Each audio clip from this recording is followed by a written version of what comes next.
Welcome to One Tired Teacher, episode 253. What to do before you get sick. Smart planning for the inevitable.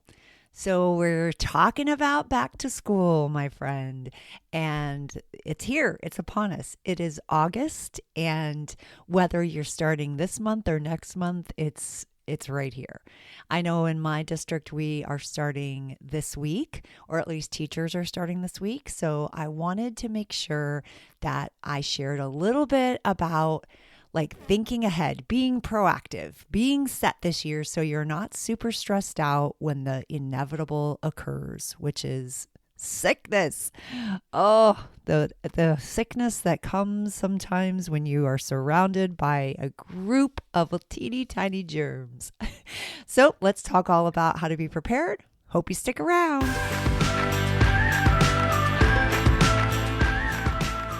Welcome to One Tired Teacher.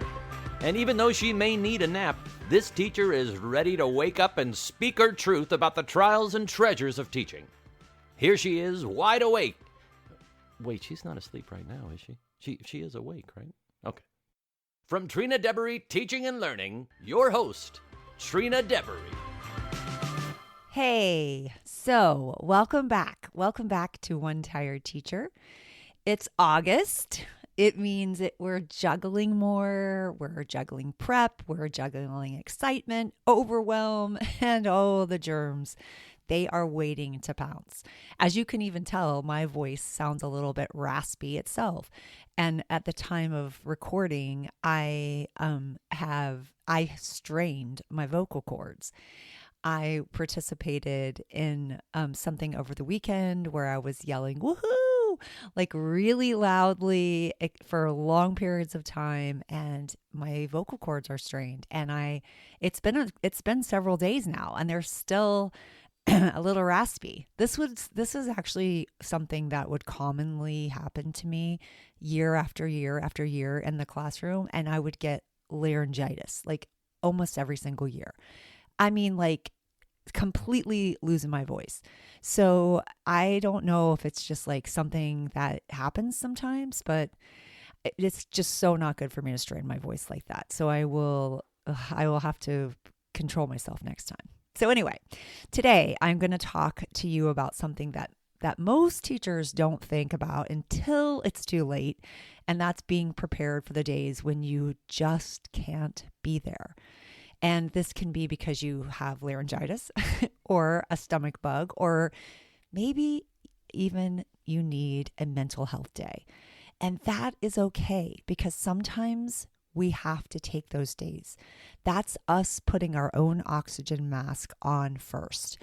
Those days where we need to take a little breath, to take a little break, to take a moment, to spend our day in bed watching Netflix or whatever we're watching and just relax. That's okay. You can do that. You are allowed to do that. I want you to do that for yourself. Another thing that happens sometimes is we need a surprise appointment, or we've got a little one that's sick in the back seat. I don't know how many times that happened on the way to school. And it's just a part of everyday life when you're a teacher. And you deserve to be able to rest without guilt or chaos. So let's talk about emergency subplans. What works, what to prep now, and how to make sure your future self is high-fiving you for being ahead of the game. So first of all, why should we plan now at the very beginning of August when we're healthy and we're jumping back into the school year? Well, let me just say, as a person who had chronic sinus infections for so much of my teaching career, it was just a matter of time. And yes, there were even beginning of the year times where I was sick. And talk about stress and anxiety, especially when you're trying to set up your procedures and your routines and set up, build that rapport with your students, and you're out sick. There is nothing worse than that. But the reason we are planning now is because the first few weeks, they always feel like survival mode. But the truth is, you will be out of that eventually. Also, no one wants to be writing subplans at 3:00 in the morning with a fever. And subplans are like insurance. They're boring to make, but they're essential when needed. And this is a really important thing to keep in mind. I know in my school district, even with my principal, we had to have at least 5 days of emergency subplans in our classrooms. And our team leader, which was me, our team leader had to know where our subplans were. On my team, I was like, you know what? I don't want to know where everyone's subplans are, because I'm not responsible for every single person being out. I had 13 people on my team at some years. Most years it was around 10, but it was like not ever below, I don't even think 9. So I was like, we're going to have a buddy, and but that sounds funny. We're going to have a partner, and that person is going to know where our subplans are, and we're going to rely on each other. And if you need me because your partner is also out, then, you can text me or call me or whatever and let me know where your subplans are. So I didn't need to have like a map of everyone's subplans. Anyway, it was really important to have these 5 days ready to go in case of emergency. And honestly, I used to do 10 days because I was sick every year, or my kids were sick. Somebody was sick. So it's really important to have these all set and ready to go. It is like an insurance policy. All right. So what do we include in a basic emergency day? Well, first you want to keep it simple and repeatable. You want to do all of your subjects: reading, writing, math, maybe word work, something science, social studies. We definitely want to do something low stress for science and social studies, because we don't always know what experience our sub has. Sometimes we get like a former teacher and they're outstanding and they could take it and run with it. But sometimes we get like a college graduate, or not even a college graduate, and they don't necessarily know what to do with kids that are high engagement and also keeps kids under control. So we have to remember that. We also want to focus on reviewing, not new learning. So it's easy for the sub and it's not disruptive for the students. It's important to include classroom expectations and a clear sub note at the top.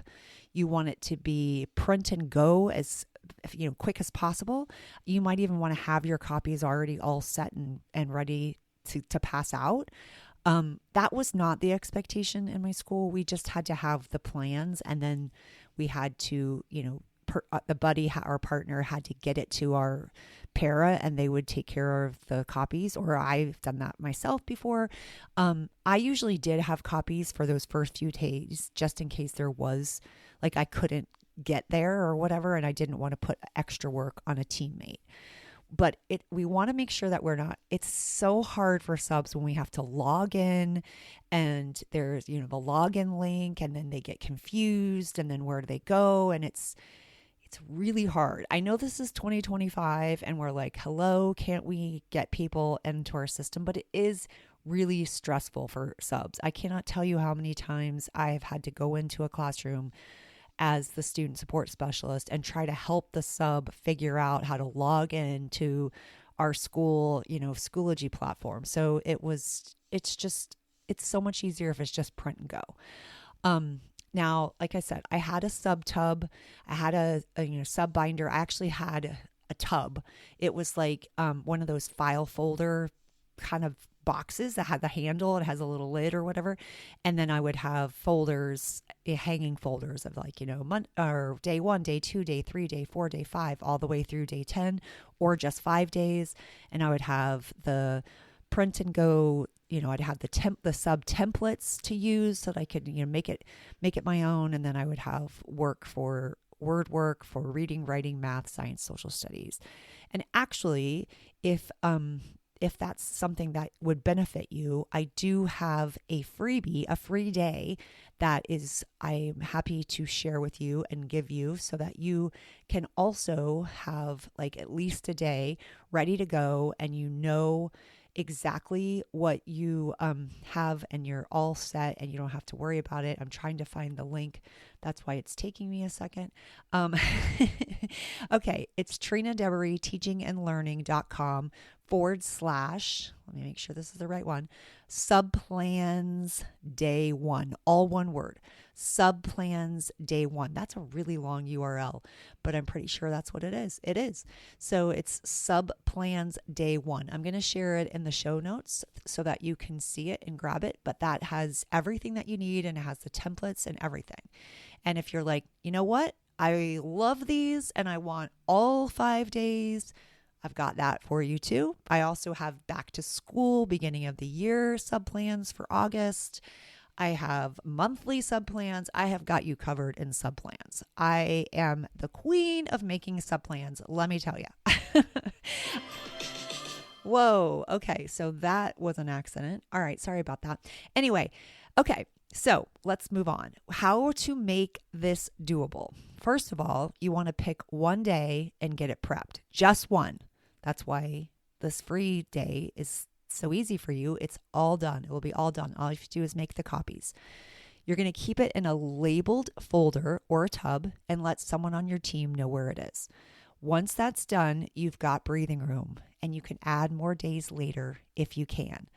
Now, if you, like I said, if you need a head start, I'm going to give you this day for free. It's for second grade. It's ready to go. It's printable. It's low prep. It's standards aligned, and you can grab it and breathe easier. And if you want, you can also grab the 5-day bundle. I have a 10-day bundle. I have monthly subplans. I've got perfect ones for back to school. So if you do by chance get sick at the beginning of the year, oh, please, let's pray that doesn't happen. Then I've got you covered. Okay, so you're all set. You deserve to rest when you need to, and your classroom can absolutely run without you for a day. I promise you. I know sometimes people go to school sick because it's so much harder than writing subplans. That's why I have done it for you, because I was sick all the time. I got diagnosed with an autoimmune disease when I was 40, and which explained why my immune system was so weak. And I was just constantly sick. And so I learned to write really helpful subplans. In fact, the subs used to come to me when they were subbing in other classrooms and say, can I please have your subplans? And I was like, no, you have to use the subplans that are there.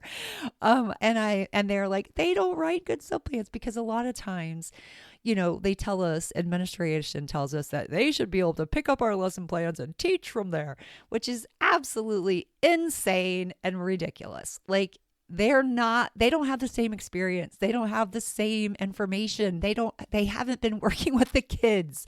That doesn't even make sense.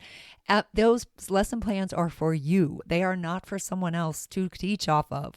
I think that is the most ridiculous expectation. But anyway, and also, like, you can tell subs page whatever in the math book, and maybe they can wing that part.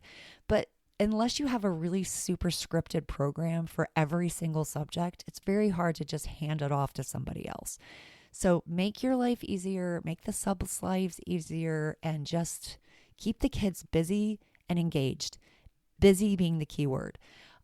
So just keep that in mind. Also have some early finisher activities in my monthly sub plans, just FYI, in case they need a little more to do in the day. All right, so start small, prep what you can, and give yourself that peace of mind. Thanks for being here. Next week, we're going to talk about a way to kick off the school year with laughter, connection, and zero pressure. See you then. Until next time, sweet dreams and sleep tight.